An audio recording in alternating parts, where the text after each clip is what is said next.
জি, আজকে মামলার বিষয়টি একটু আমাদেরকে বলুন।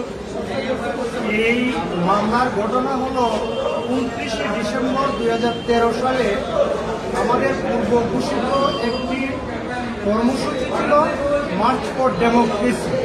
সেইখানে আমরা সুপ্রিম কোর্ট প্রিমিসে শান্তিপূর্ণ কর্মসূচি করা অবস্থায় বিকাল ঠিক 3:30 পুলিশি সহায়তায় সুপ্রিম কোর্টের পূর্ব পাশের গেট পুলিশ খুলে দেওয়ার পরে সন্ত্রাসী বাহিনী সুপ্রিম কোর্ট এরিয়ায় ঢুকে আমাদের আজকের যে বাদী অ্যাডভোকেট রেহানা পারভিন সহ অনেক আসামিকে লাঠিপেটা করে, অনেক মারধর করে এবং এই মারধরের অবস্থায় রেহানা পারভিন মাটিতে পড়ে যায়।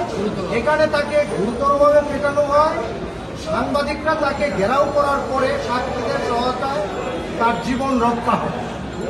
পরবর্তীতে তাকে সাক্ষী এবং সাংবাদিকরা ঢাকা মেডিকেল কলেজ চিকিৎসা করতে নিয়ে যায়। ঢাকা মেডিকেলেও তারা আক্রমণ করে। পরবর্তীতে 2013 থেকে এই পর্যন্ত এই বিষয়ে আমরা বারবার মামলা করতে গেলেও আমরা মামলা নেয় নাই।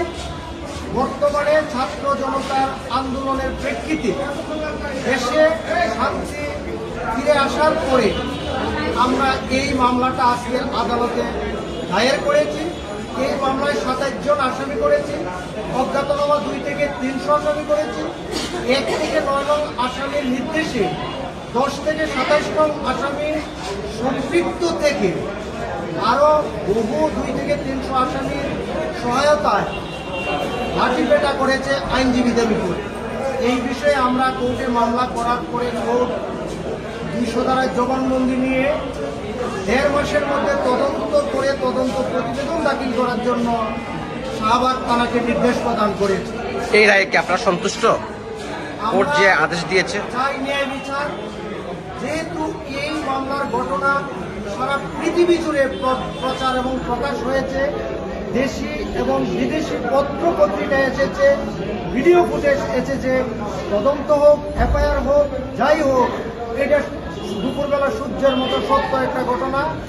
এই ঘটনা আমরা ন্যায় বিচার আশা করতেছি, আমরা ন্যায় বিচার পাবো। এইটা 19-20 করার সুযোগ তাদের নাই। যেহেতু ডকুমেন্টারি আমরা 24টা পত্রিকার কাটিং আমরা বিজ্ঞ আদালতে মামলার সাথে বিরিস্তি করে দাখিল করেছি।